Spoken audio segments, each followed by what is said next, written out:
Bienvenidos a Tierra TV, gracias por acompañarnos, un programa que se dedica a analizar, más que analizar, es a describir el sistema productivo en el Paraguay, que ha alcanzado en los últimos años niveles que nos hubieran sorprendido un par de décadas atrás.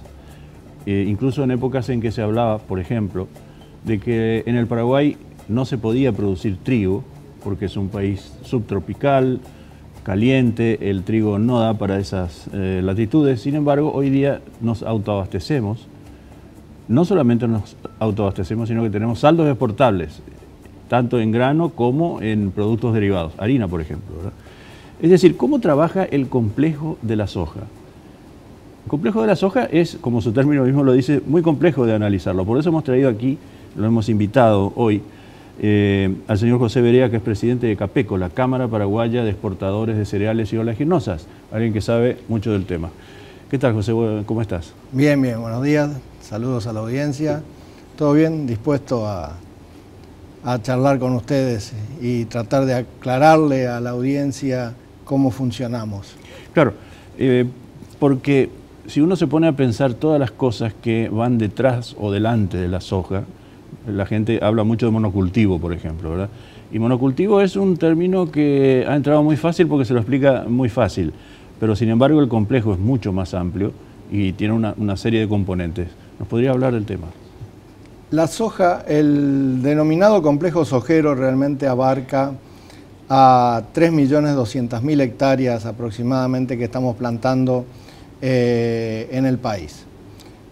Prácticamente esto se hace todo en la región oriental y sobre esas mismas 3.200.000 se hacen coberturas de suelo para hacer las siembras directas y eso se emplea un tercio con maíz aproximadamente. Después de levantada la soja se planta también el maíz en unas 700.000 hectáreas y también se hace el trigo, que es después de que se levanta la última cosecha de soja, ya por el mes de abril, se planta el trigo, que también se cubre unas 600.000 hectáreas. Siempre estamos hablando dentro de las mismas 3.200.000 hectáreas, se hace en soja la totalidad y después se hace en trigo unas 650.000 y en maíz hemos llegado casi al 1.000.000 de hectáreas. Hoy por condiciones de precio estamos plantando algo menos, pero con muy buenos rendimientos ha dado el maíz, aunque no está siendo rentable, pero hemos tenido por lo menos muy buenos rendimientos por hectárea. Y el trigo fue un gran desafío que tuvo Paraguay, siendo un país netamente importador. Nos vimos en la necesidad de buscar nuevas alternativas para suplir esa demanda que necesitábamos para cubrir las necesidades, con tan buenos resultados los últimos años que hemos pasado a ser de un país 100% importador a ser un país exportador. Hoy cubrimos la demanda nacional, que está en torno a las 500.000 toneladas aproximadamente, y el resto se exporta a distintos lugares del mundo. Ya tenemos abierto más de 30 mercados en el mundo para trigo y sigue siendo el principal el mercado brasilero. Así que muy felices de ser el primer país subtropical, y no conozco otro, que sea exportador de trigo, con excelente calidad que compite palmo a palmo con el grado 2 argentino, por ejemplo, que es el que sería el trigo que va en condición igual a la nuestra. Siendo el trigo un cultivo de tipo crítico en cuanto a costo-beneficio, ¿verdad? ¿Por qué se lo sigue haciendo? Aparte de este hecho de que, bueno, es el primer país que produce en términos subtropicales, pero ¿por qué se lo sigue haciendo si eventualmente puede salir de los costos? Se lo sigue haciendo porque hay una cultura ya instalada, especialmente en los departamentos de Itapúa y Alto Paraná, que es donde vamos a ver, y ahora también en Caguazú, vamos a ver donde se está plantado más del 90% del trigo. Primero por la importante capacidad de molinos ya instaladas que hay en este momento en el país, tanto en Itapúa como en la zona de Campo 9. Están los principales molinos y necesitan la materia prima para abastecer el mercado de fideos y panificados. Entonces ya es la costumbre hacer el trigo paraguayo. No da muchas veces el precio, y es cierto, no da, como también en este momento estamos muy apretados en los otros commodities como la soja y el maíz, pero evidentemente lo que no podemos dejar en este momento es perder estos años de tan importante estudio y avance que hemos tenido en los cultivos. Entonces, tenemos que ver, ahí es donde se vuelve a hablar del complejo, que se lo llama complejo sojero, pero que realmente abarca la soja, el maíz y el trigo. Y tratar que entre los tres productos y a lo largo de un quinquenio, por lo menos, que es lo que tenemos que tomar en la producción, se vean los resultados en el productor. Y a lo largo de este último quinquenio los números han sido positivos, no tanto como de repente el productor siempre quiere o siempre queremos, pero sí ha sido una ecuación que ha cerrado. Hoy, desde el año pasado, el 2014, que tuvimos los últimos buenos precios, estamos sufriendo una baja de precios internacional que nos está afectando en todos los productos y por supuesto tenemos los números muy apretados y hacen que estemos trabajando en un empate rayando a número rojo ya, pero con toda la fe puesta en que va a salir bien esa cosecha y poder tener buenos rendimientos y tratar de que en el momento de vender haya un rebote en los precios internacionales. Esa distribución que usted dio de la cantidad de hectáreas para uno y otro cultivo, pero la totalidad de las 3 millones y pico de hectáreas para soja, ¿se mantiene para la próxima temporada? Se mantiene. Pese a los precios internacionales deprimidos, no importa. El productor no tiene otra herramienta. La soja es para el productor, el complejo soja es para el productor una fuente de ingresos y una fuente de sustento para toda su familia. No es como se piensa, si bien están los productores grandes, que son en la mínima expresión, pero el resto son productores o que están vía cooperativas o que no están cooperados, pero sí trabajan independientemente, y es el sustento que tienen, como lo tiene aquel señor que trabaja en una fábrica o aquella ama de casa que trabaja también por hora. Bueno, el productor vive de lo que produce la tierra, entonces no tiene otra tarea para hacer más que plantar. Y cuando vienen las cosas un poco apretadas como este año, bueno, justamente hay que apretar un poco más en todos los costos de la cadena para que tratar de salir bien en el año. En la experiencia de ustedes, ¿ha habido otras épocas en que ha oscilado tanto el precio de la soja, que cayó de 530 y pico a 320, que está ahora a 330, ¿verdad? Ha tenido oscilaciones la soja. Yo le hablaba antes de que hay que ver el programa de un productor a 5 años y tal vez tendríamos que verlo a 10 años, y en 10 años vamos a tener los años de muy buen precio, como tuvimos 2013, 2014, años de precios razonables y otros de precios a la baja como estamos teniendo en este momento. Lo mismo que los rendimientos. Entonces, cuando se habla que el productor gana mucho, no, esa es una verdad pero muy a medias, porque puede un año estar ganando, pero con esa ganancia tiene que soportar los años en que viene en rojo, como le va a suceder este año, especialmente ahora en el trigo, que no le van a cerrar los números, pero igualmente lo tiene que hacer porque tiene que cuidar el cultivo de esa tierra, la cultura de esa tierra, y tiene que seguir plantando. Con José Berea de Capeco volvemos enseguida y abordamos un tema que tiene que ver con el financiamiento, sector crítico para el sector productivo. Volvemos enseguida.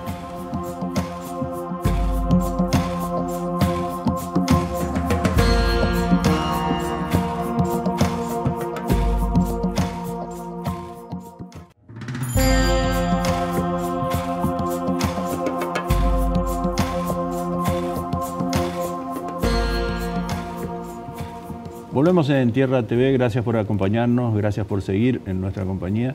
Y con José Berea de Capeco, hablando de un tema crítico para el sector productivo, que es la disponibilidad de créditos, porque ya había dicho que las ganancias de un año o de una temporada muy bien pueden tener que reforzar la siguiente, como es este caso, en que los precios caen, los mercados empiezan a cerrarse o se cierran en una cierta medida y hay que bancarse esa situación. En términos crediticios, ¿cómo está el sistema bancario? ¿Apoya? ¿Hay créditos disponibles? Normalmente el productor, no voy a decir la palabra vive endeudado, pero sí va tomando deudas a futuro también. Con eso está haciendo las reinversiones de maquinaria, trata de comprar la tierra del vecino si ese vecino decidió vender. Siempre está reinvirtiendo más de lo que gana inclusive. Entonces cuando viene un año como este que el ajuste de los precios es a la baja, por supuesto que los márgenes quedan muy reducidos y se hace necesario en algunos casos donde no tuvieron los rendimientos necesarios un refinanciamiento también de algunas de las deudas. Y eso se logra entre todos los componentes del sector. La banca, por un lado, que está participando activamente y ha decidido también refinanciar a aquellos productores que habían plantado en el mes de septiembre y les tocó la seca y no tuvieron buenos rendimientos en soja, han decidido refinanciarlo, lo cual nosotros vemos con muy buenos ojos. Lo que no vemos con los mismos buenos ojos es el costo del refinanciamiento que estamos nos estamos enterando de que esos costos que están aplicando los bancos en los refinanciamientos es más alto de lo que tendría que ser para el productor y lo que puede soportar en los precios actuales. Así que esperemos que se vaya asentando un poco más la banca y vaya bajando esas tasas de interés que hoy son bastante onerosas para el productor. Lo mismo que algunos vendedores de insumos también que refinancian porción de deuda o financian la nueva zafra. También es muy importante la participación de ellos. Y el tercer efecto en el financiamiento es el de las compañías, ya llámese multinacionales o las compañías cerealeras que son las que compran el producto del productor o las cooperativas mismas. Entonces son los otros importantes jugadores en el tema de financiamiento. Hoy está habiendo dinero para financiar toda la campaña y eso nos pone muy contentos porque es necesario en plantar esas 3.200.000 hectáreas y que nos falte dinero. Mismo porque los costos algo se han reducido, entonces posiblemente para este año próximo, 2016, no vamos a necesitar tanta cantidad de dinero como fue para el 2015, porque los precios están bajos, ¿no? Ahora, otro factor también importante es el dólar. El dólar que está en decidida alza, en algún sentido puede favorecerlos, en otro puede perjudicarlos. ¿Cómo es? El sector prácticamente se maneja en dólares, yo diría que en un 80%. El otro 20% es para los servicios, los salarios también que se pagan en guaraníes, toda esa porción que se paga en guaraníes, por supuesto que una devaluación del dólar en este momento ayuda al sector a tener menos costos debido a que está vendiendo más caro el dólar ese que recibe y puede hacerse más guaraníes y necesita tal vez menos dólares para sus gastos. Igualmente no es bueno tener estos saltos tan abruptos que estamos teniendo, sería más bien, Paraguay está acostumbrado a tener una paridad del dólar bastante estable, donde tal vez un 10% en el año ya es más de lo que se piensa que puede moverse, y ahora en estos últimos meses se movió más de un 10%, ya estamos prácticamente... 23% interanual agosto. Estamos en un 23% y eso es preocupante, mucho. Porque sin duda que si lo miramos solamente con ojos exportadores decimos, esto es bueno, qué bueno. Pero para exportar necesitamos importar, todos los insumos, necesitamos todo lo que nos demanda, mismo el combustible, el gasoil que necesitamos, todo eso, necesitamos que venga más barato porque el petróleo está más barato.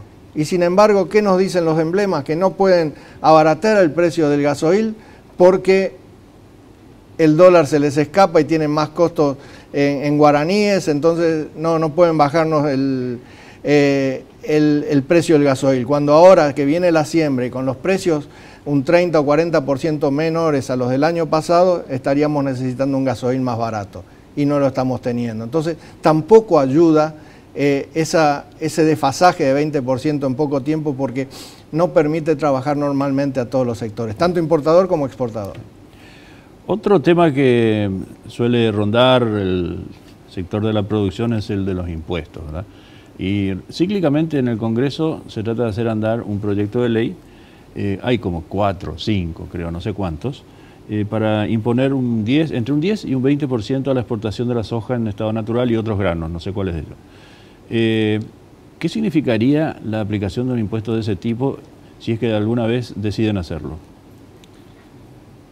La exportación, si se pretende gravar exclusivamente la exportación de la soja en grano, hoy acá en el país se está procesando aproximadamente el 50% de la producción. De los 8,5 millones de toneladas que hemos tenido, yo creo que este año se va a terminar procesando entre 4,2 millones y 4,5 millones, y el resto sale como soja en grano.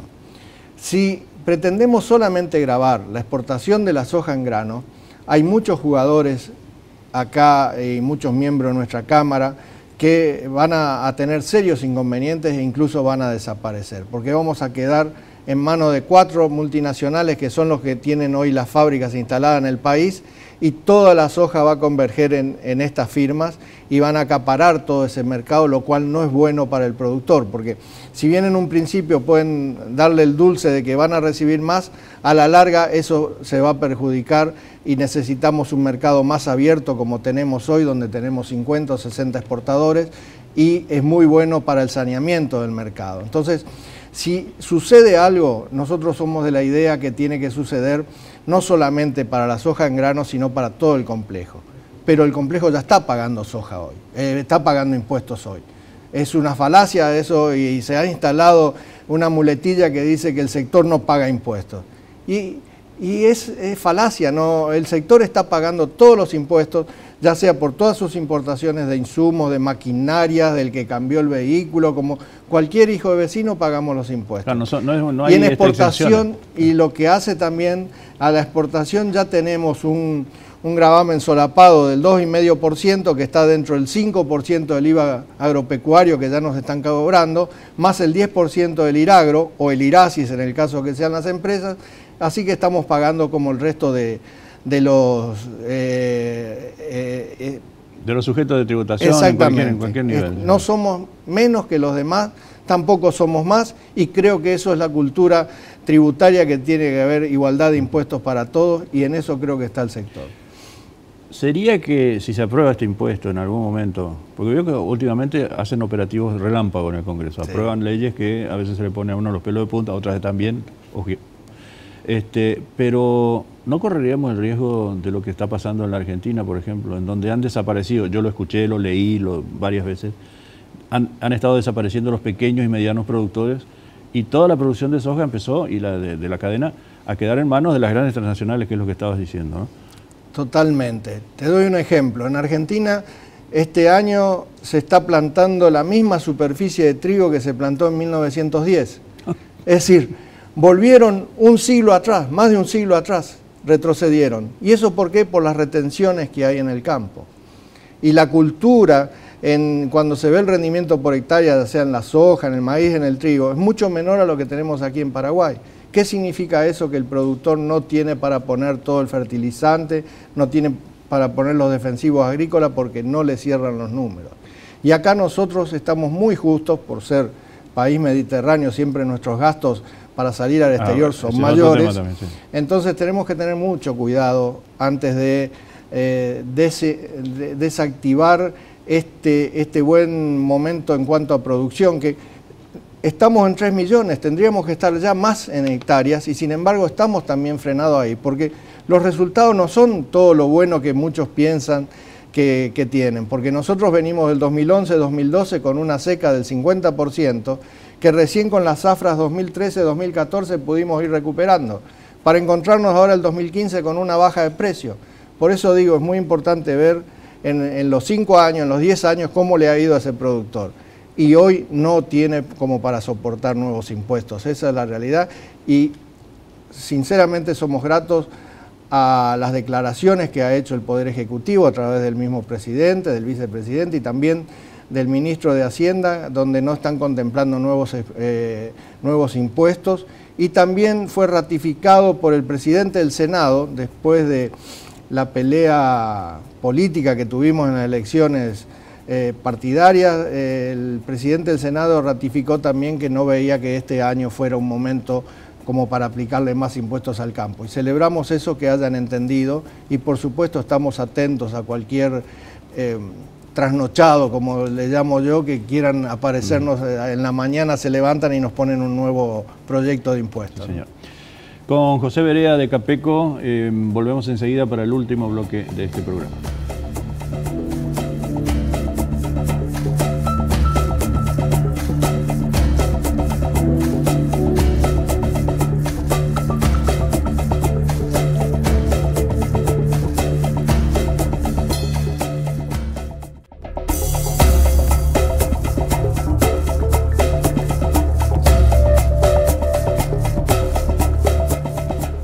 En Tierra TV, gracias por acompañarnos. Estamos en compañía de José Berea de Capeco, que es la entidad que nuclea a todos los productores y exportadores de cereales y oleaginosas, hablando de pro y contra, positivos y negativos, expectativas para la próxima campaña que empieza dentro de poquito, ¿verdad? Ya tienen todo planificado, no va a haber disminución de área de siembra, por lo menos hasta ahora parece que no. No. Justamente lo que estamos viendo es el modelo climático. Estamos esperando la corriente del Niño que va a estar golpeando con fuerza a partir del mes de octubre.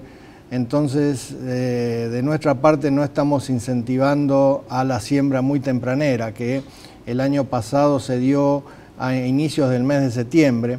Y tal vez acá las lluvias comiencen en la segunda quincena de octubre, así que podíamos volver a tener un efecto no deseado de una sequía en el primer mes que el año pasado golpeó bastante a algunos productores. Así que estamos trayendo a expertos como el ingeniero Sierra, que está llegando ahora en los próximos días al país para hablarnos del clima y de la perspectiva para estos meses que se inicia ahora justamente la siembra en la segunda quincena del mes de septiembre, es cuando nosotros recomendamos que sea el puntapié inicial. Ajá. Yo quiero dar otra vueltita sobre el tema mediterráneo y costos de la Mediterránea. ¿Está calculado eso? Es decir, no es lo mismo para un productor de soja de Brasil o de Argentina o de Uruguay, que tienen costas marítimas, a Paraguay, que tiene todo un trayecto de salida al mar, ¿verdad? Un productor en Brasil, del interior de Brasil, siempre se dice que le cuesta mucho llegar a los puertos. Pero una vez que llega al puerto de ultramar, tiene puertos de aguas profundas, barcos que van cargados con 60, 80, o están los Capesize que van con más de 100.000 toneladas, y tienen un premio por la mercadería ya mucho mayor del que podemos tener nosotros en el Río de la Plata. Eso se debe a que ya están más cerca de los lugares de destino, llámese Europa, llámese China o llámese países del cercano oriente o lejano oriente. Nosotros tenemos que salir sí o sí por el Río de la Plata, son nuestros puertos, tanto sea en Rosario como en Nueva Palmira en Uruguay, los puertos que usan los exportadores paraguayos, y tenemos por supuesto las limitantes también de los precios que se pagan en esos puertos, que no son los mismos que se pagan en Brasil. Nosotros estaríamos compitiendo más con el productor argentino, que tiene 300, 400 kilómetros, la zona núcleo que tienen ellos para llegar al puerto, donde el flete, tienen un solo flete de camión y con eso ya están en el puerto poniendo la mercadería a bordo. Nosotros tenemos 400 kilómetros para hacer dentro de Paraguay, tenemos que hacer un transbordo en un puerto acá local, salir y navegar 10 días, 15 días en barcazas, llegar a ese puerto ultramar, bajar la mercadería que está en esas barcazas, transbordarla a buque de ultramar, y eso por supuesto es un costo mucho mayor en tiempo, en financiamiento, en todo de lo que pueden tener los demás países. Por supuesto que ahí se siente el tema de ser mediterráneos. Son más costos y por ende el productor recibe menos acá. Aún así, nos hemos colocado como cuarto exportador mundial de soja y derivados. Quiere decir que hay un factor eficiencia que está jugando a favor ahí. Totalmente. En el caso de la soja, ya antes hablé del trigo, pero el caso de la soja está dentro de los mejores granos a nivel mundial. Inclusive en nivel proteína, en nivel cuidados, estamos por encima de sojas como la soja americana. Estamos compitiendo con la del centro de Brasil, de los estados de Paraná y Bahía, y estamos por una calidad superior a la soja argentina y a la uruguaya. El efecto, por supuesto, aparte de las buenas culturas que tienen nuestros productores en sus cultivos, es también un efecto sol, que en nuestro país está bendecido y la soja se ajusta, pero de forma impresionante a lo que es nuestro clima, y eso nos ayuda también a tener mejores granos. La incorporación de biotecnología, semillas de nueva generación, eso se ha convertido ya en un estándar, es decir, no se discute si lo vamos a hacer o no, pero hay que hacerlo. Hay que hacerlo, hay que hacerlo. Nosotros en los años 90 teníamos 1,5 millones de toneladas en el país, hoy tenemos 8,5 millones. Y el área de producción apenas si se duplicó. ¿Eso qué significa? Que lo que hemos ganado en adicional está justamente en la biotecnología. Nosotros en los suelos que tenemos hoy, antes de dedicarle más superficie a cultivar, tenemos que mejorar lo que estamos haciendo. Hoy la cultura ya se está haciendo muy bien, entonces lo que necesitamos son nuevas variedades que nos va a dar la biotecnología, y ahí poder sacarle mejor rendimiento por hectárea a ese producto que estamos plantando. Lo hemos visto ahora en el maíz, que hemos plantado menos que otros años y tuvimos mucha más producción. Tenemos más de 4 millones de toneladas ahora en el maíz safriña. ¿Y eso por qué? Porque tenemos un rendimiento prácticamente de 6.000 kilos por hectárea, que nunca se había visto. Eso es histórico, nunca. Y eso es cuando se liberaron las nuevas tecnologías y los nuevos granos de maíz. Realmente estamos haciendo historia este año. Lástima el precio bajo que estamos teniendo, que apenas le alcanza para cubrir los costos, pero realmente ahí se ve la importancia de la biotecnología. En el maíz lo hemos comprobado, pero así de golpe en esta zafra, y en la soja lo venimos comprobando porque estamos con rendimientos cercanos promedio nacional a los 3.000 kilos. Eso no significa, y con esto nos vamos despidiendo, no significa dependencia de los grandes centros tecnológicos, costos altos o digamos, algún tipo de factor condicionante que haga más difícil la producción. La tecnología tiene su costo. De hecho, nosotros hoy estamos todavía negociando los royalties del nuevo contrato con Monsanto y las variedades que está trayendo esta compañía al país, y estamos negociando justamente el royalty a pagar, porque entendemos que, por supuesto, si esa tecnología le brinda al productor un mejor rendimiento, un mejor contenido de aceite, son todas cosas positivas, hay que pagarla. Y en eso ya lo venimos haciendo, y creemos que tenemos que seguir apoyando todo lo que es tecnología y biotecnología, porque ahí está el futuro realmente de nuestro campo. José Verega, gracias por la visita, muy amable. José Verega de Capeco, Cámara Paraguaya de Exportadores de Cereales y Oleaje Nosa. Manejan realidades, no cuentos. Gracias por atendernos. Hasta la próxima.